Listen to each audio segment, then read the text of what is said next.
I'm Logan Crawford, and right now on Spotlight, we're taking a look at the spiritual journey of the Blessed Mother with Father Ronald Ramson's profound book. It is called Put Your Hands into Hers, Mary, Our Life, Our Sweetness, Our Hope.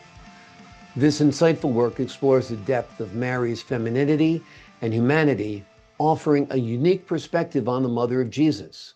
Join us as we uncover the inspiration and hope that the Blessed Mother embodies, as revealed through Father Ramson's extensive research and personal experiences. We're delighted to have this very talented author join us here today on Spotlight.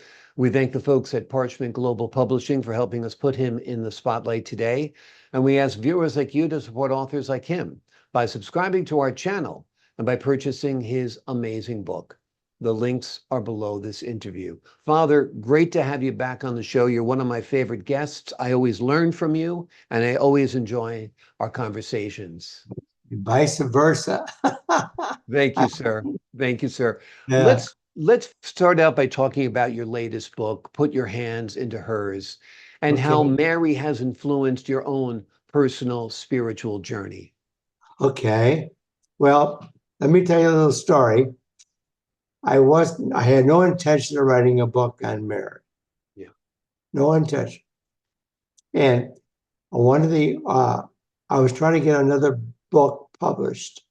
Mm-hmm.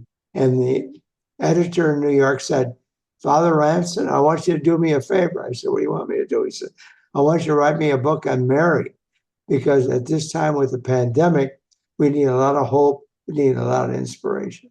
I went, you got to be kidding me. I never thought. And what am I going to talk about? You know, there's great theological treatises and Mariologists and all that stuff.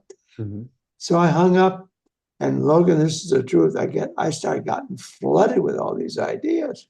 Because I remember years ago when I was pastor in Chicago, a woman said, it's hard to identify with Mary when you're a woman because we have put Mary on a pedestal. Yeah. And it's hard to identify. So I started reading, but I got involved with all the Marian apparitions. Mm-hmm. That's when I discovered our femininity and her humanity. Mm. And the talks I've given, I don't give many talks anymore, but talks again. I said, girls, in every apparition, Mary never wears the same dress. And girls like that one. You know? And I start finding out all kinds of things about that. Yeah. Or she has no shoes. Hmm. And I said to Mary one day, I said, you don't like shoes, do you? Then it dawned on me why she doesn't wear shoes. Because she's a handmaid of the Lord. They didn't wear shoes. And then she loves roses, especially yellow or golden roses. She usually has one on each toe, one foot, on each foot. And I said, she's telling us who she is and where she's from, because the root word for Nazareth is flower. I mean, things like that. This is what I picked up. Yeah. And no one has said you're wrong. Yeah, I'm waiting for somebody to tell me they're wrong. I'm wrong. I said, I may be wrong, but you better be ready. Amazing, amazing. Much of what we know about the Blessed Mother comes from where? Where do we have most of our information? From the New Testament? Tell us about it. Yeah. My favorite place, two places. One, Jesus says from the cross when he's dying, behold your mother. Son, behold your mother. Okay. And mother, behold your son. But St. Luke's Gospel, in the Annunciation, when Gabriel appears to Mary, I figure she's 13 years old in my research, because that was a legal age for marriage, because they didn't live that long. Right. About 48 years old, they were gone. Right. So to You know, raise a family and have children, you'd have to start young. that's right. Yeah. And so and I start looking at that at at St. Luke, and I said, what's missing from this? I always tell people now, read between the lines. Hmm. I don't know if they appreciate that, but I said, can you imagine when her mom and dad come home and she says, this 13-year-old girl, mom and dad, I got something to tell you. Hmm. I had an apparition with Archangel Gabriel. Hmm. I'm pregnant. Hmm. Hello, you know, Exactly. and I can I go to Elizabeth and Zechariah to help them out? And can you get me a ticket and a caravan? I mean, it's like, that's not in the Bible, but Right. it had to take place. Right. And that's a lot of the things I learned, Logan, was reading between the lines. Yeah. And filling in those lines, because like you said, if she has an apparition, the angel Gabriel comes to her and then she's pregnant, she does have a family to contend with. She has all of the stressors, she has all of the fear, she has all of the doubts that any young girl at 13 would have, but hers is even more weighty because she's carrying the Son of God. That's right. Well, he Gabriel says to her, don't be afraid. Yeah. Don't be afraid. I said, what 13-year-old girl would not be afraid? There's Right. nobody in the house, and not all these great paintings we have, she's always in a palace and dressed like a queen. But that's not I mean, she had to be probably a one-room house like Mhm. they always had, and Yeah. he appears and the parents are not there. Yeah. Gabriel appears, and I mean, an archangel is going to be a formidable personage. I mean, who wouldn't be scared? He Mhm. says, "Don't be afraid." Yeah. Anyway, that's one of my favorites, and I Yeah. and I Absolutely. it's very Christological, very theological, because Abba, God the Father, sends Gabriel Mhm. on the mission. He's done it a couple other times. Did it with Daniel. Did it with Enoch. This is the first time he ever did it for a woman, though, Yeah. Gabriel. And anyway, I may am I giving too much stuff? Too No, much? no, no. It's fascinating stuff. And let me ask you about the title of the book. Yeah. Put your hand into hers. Mary, our life, our sweetness, and our hope. Why did you decide to name it that? I live on about 80 miles south of St. Louis. Mhm. And and I live on the grounds of a shrine of Our Lady of the Miraculous Medal. And outside we have a shrine. Like the cover of my book, we actually have a statue like that, with Mary's hands are out. And I see people come and they kneel down and they put their hands in her hands and Mhm. pray. And he said, great title for a book. Mhm. You know what I mean? Yeah. Because I've done it myself. Yeah. And, and sometimes they've gotten me down to bless people sending these miraculous medal people, uh, people who are involved in miraculous medal, send in their prayer requests, and we put them in Mary's hands, Mm. and then we take them out, put your hands into hers, Yeah. and because at the time it's the prayer, our life, our sweetness, and our hope. That's a prayer of Mary. But at that time, when I wrote it with the pandemic, we needed that hope, Yeah. the inspiration. Absolutely.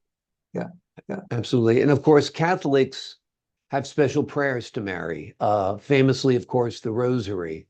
Um, do you think it's important or a great aspect of our faith to pray to Mary for intervention for our needs and our desires and our wishes? Yes, I think so. I pray the rosary about twice a day, Hmm. and personal, it's my personal thing. And I never always did as a priest. I did not do it, but now I do as in my old age. Hmm. And I, I I enjoy doing it, Yeah. and I don't have to do it, but I do it. And uh, the well, it's I I got distracted there for a minute. We were talking a little bit about Yeah. using Mary as an Oh to yeah, intercede on our requests. yeah. Well, I said to somebody the other day, I said she's our mother, Yeah. okay? She's our spiritual mother, Hmm. okay? Now, what mother is not an intercessor? Yes, exactly. And I look back in Chicago when I grew up. I went to my mom first. I said, "Mom, can I talk to you about something?" Yeah. Yeah, Mom, would you ask Dad if can you talk to Dad? Right? Yeah, exactly. And Exactly. And in our greatest crises in life, in our hardest times in life, we were blessed to have a mother to go to, you know, right, whether it's your own mother or the Blessed Mother. right, or And both. it is very comforting, or both. Yeah, for sure. For sure. Yeah, And we do go to our mothers when our hearts are most heavy. That's for sure. yeah. Like for example, when I wanted to go to the seminary, who was the first one I told? My Your mom. mother. Yeah. I can tell you exactly where we sat and where it happened. And that's a Yeah. long time ago. Yeah. Yeah, but it's wonderful you still recall that conversation. And I remember so many sweet conversations that I had with my mom as well, which is why our mothers live in our hearts forever. Yeah. Was there anything surprising or unusual or something you didn't expect to find when doing your research about Mary? Or One, something that particularly touched you, perhaps? well, the yes, every apparition, everything is well scripted. Mhm. Everything is orchestrated by Mary. Nothing happens per chance. Mm. Everything, every detail is worked out. Yeah. Like Fatima, for example, the big ones are Fatima. We have a group of people come here on the 13th of every month, and they pray down in our grotto from the. And I said, do they know what really Fatima? See, Fatima happened on the 13th. Why the 13th? Why the 13th? Goes back to the book of Esther in the Old Mm. Testament, when Esther intervenes on behalf of the Jewish people to save them from being annihilated. And you and I look at Mary's.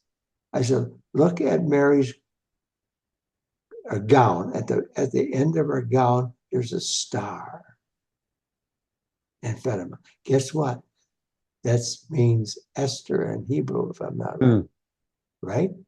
And so, yeah, and I said, she's telling us who she is. She's the she's the modern Esther, the star. Mm. And some things like that. Yeah. Those are the things I learned, Logan. Yeah. After it took some time, I Amazing.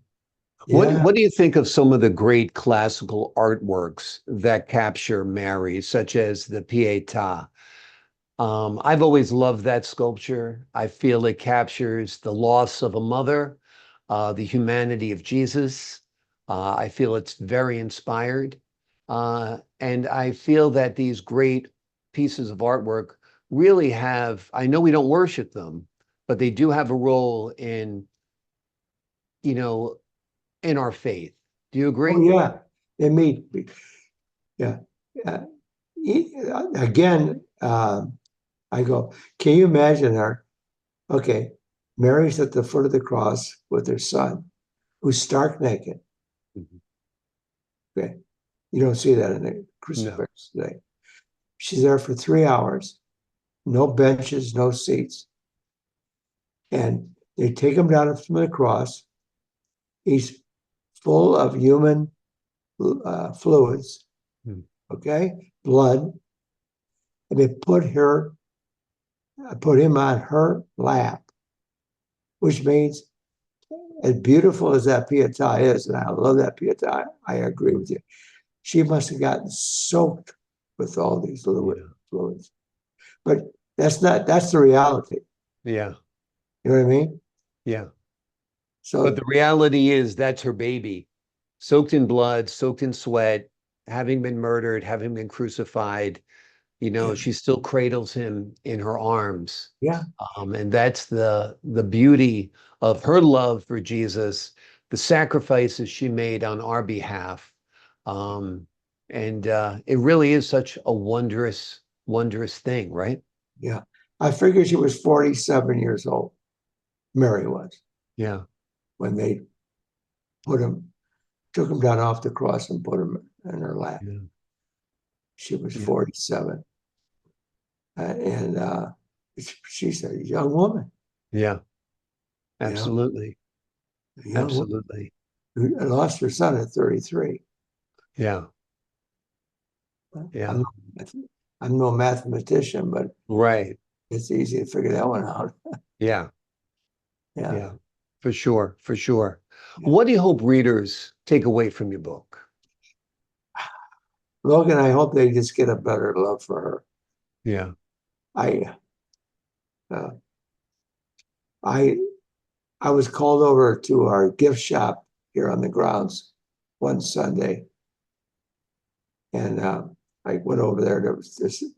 Said, "Father, there's two women I want to see you," and I said, "Okay." I walked in, and I walked over there, and the one woman said to me, she was from Memphis. I remember that, Memphis, Tennessee. She said, "You wrote a love story, didn't you?" Hmm. I said, "You got it." I started to write a book, and I ended up writing a love story. Yeah. So I even today I say she's my girlfriend. She's my Yeah. girl. She's not only my spiritual mother, but she's my girlfriend. Yeah. And they look at me like, "Oh, hello." I said, "Hey, there's no doubt about it. Yeah.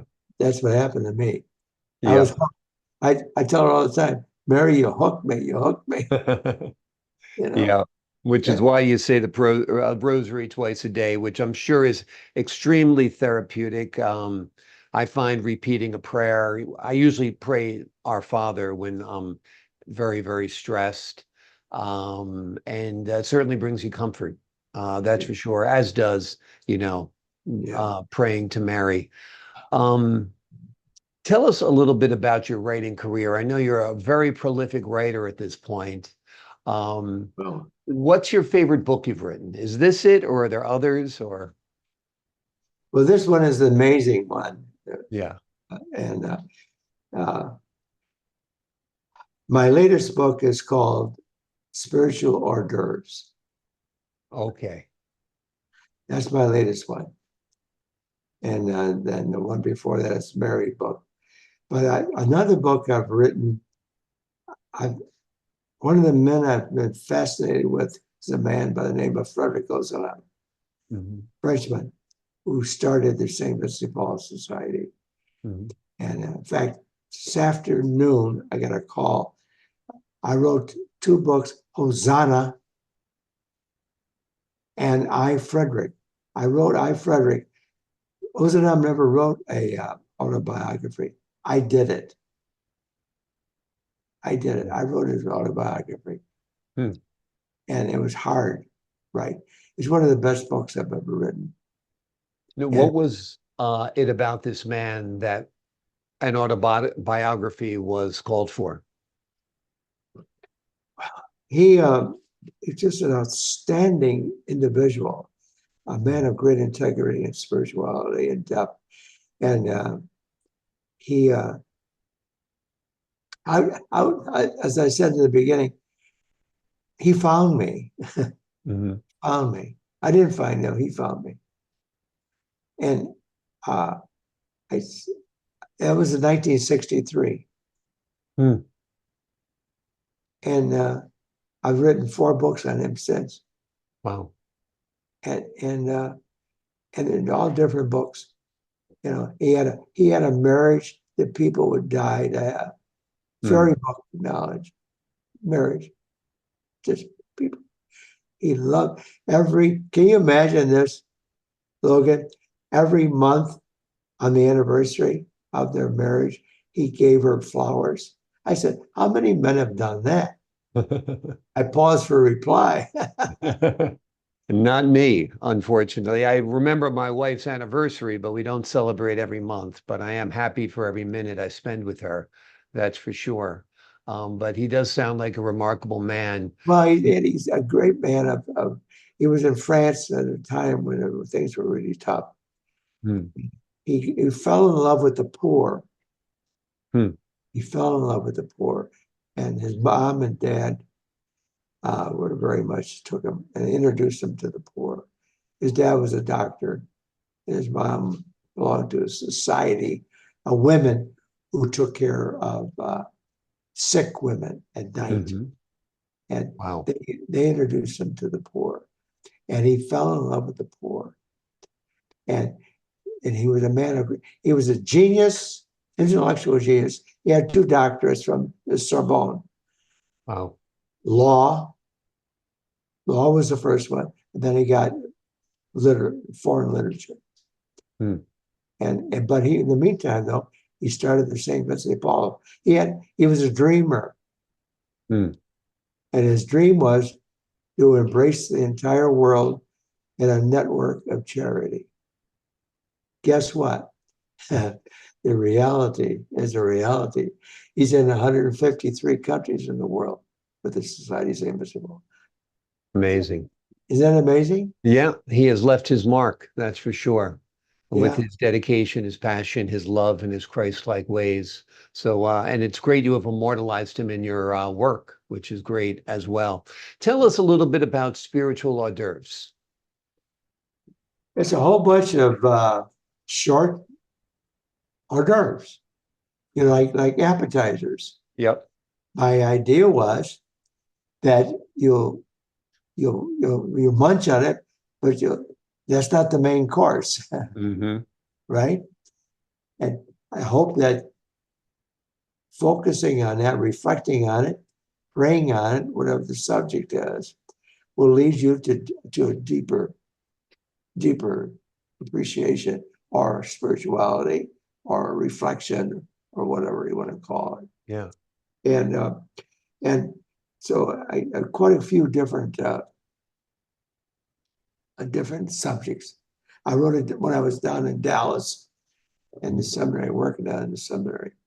Mm-hmm. And that's the book I was trying to get the publisher in New York to do Mm-hmm. when he asked me to do the Mary book. Oh, okay. You got it? Yep. Yeah. Well, So, it's wonderful that you did the Mary book also. So now you have 2 books and more, of course. Give us, what are some of these subjects that you cover in spiritual hors d'oeuvres? oh, wow. Just a bunch of different things in the spiritual life, prayer, and I just can't. It's just a tremendous amount of different pieces, short pieces. Short pieces for people to explore a little bit more, and Reflect. like you said, I can reflect and reflect whet their on, appetite. and Yeah. how do they apply to my spiritual life? Yeah, how do I? How does this touch my life? What does Yeah. it mean to me? Whatever the subject is, or hopefully they'll trigger people off to think about something else. You know, that thing will trigger them off to think about this other subject. Yeah. They apply to themselves, and that's my hope anyway. That's wonderful. Yeah. Tell us a little bit about your work in the clergy. Oh, wow. I did a lot of work, Logan, and with the priesthood. Uh, I was rector of the seminary in St. Louis for 9 years, Mm, and I ordained a lot of guys. I was worked in Denver in spiritual formation with the clergy. I worked in Kenya in the missionary with the clergy and the poor. Uh, amazing. and because see, I belong to the Vincentians. St. Vincent de Paul founded us to preach the gospel to the poor, but also the foreign priests. Mm, And so that's pretty much why I was doing it. I've been amazed at what I've been called to do, and quite a I guess quite a background of things I've done. yeah. And it was, which was giving me a lot of credibility with students. You know, they go, I've been in the trenches. I've been pastor. Yeah, I've been Yeah. associate. Yeah, I've been that. But I've also been. Yeah, it's amazing. It's Formation. interesting. This will be an interesting trivia tidbit for you before we go here today. My very first TV broadcast was produced by a seminary called Dunwoody in Yonkers, New York. They had a I know that. program. Do you know of it? Yes. They had a program called ITV, Instructional Television, and we put together a newscast. And I was 17 years old, and I put together a newscast called Disco, the Trend of the 70s. And I produced it with my friends at Archbishop Stepanak High School in White Plains. Oh yeah. We filmed it at a local department store.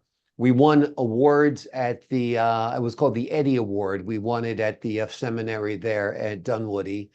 And it really launched my career. That was the first time I had appeared on camera, and worked with a Father Cashman, Father James Cashman, who was my director. And it was such a wonderful experience. So the way you and the priesthood have touched so many lives and bettered so many lives and helped so many lives, whether it's through your writing or your work in the ministry, is incalculable, because sometimes as priests never even hear back, but you've touched lives and you've helped people with your life and your service. So thank you. Thanks a lot, Logan. Absolutely. Absolutely. Well, it's a real pleasure speaking with you today. The book we've been focused on today is a wonderful book. It's about the Blessed Mother. It'll help renew your faith. It'll renew your connection with the Virgin Mother. It is called Put Your Hands into Hers. Mary, our life, our sweetness, and our hope. It is an insightful work that explores the depth of Mary's femininity and humanity, and offers a unique perspective on the mother of Jesus. This book uncovers the inspiration and the hope that Mary embodies, and is revealed through Father Ramson's extensive research and personal experience and service in the priesthood. Father, thank you so much for joining us here today on Spotlight. Thank you, Logan. It's great to be with you. Great to be with you as well. To the folks at home, I'm Logan Crawford, thanking you for your time this time. Until next time on Spotlight.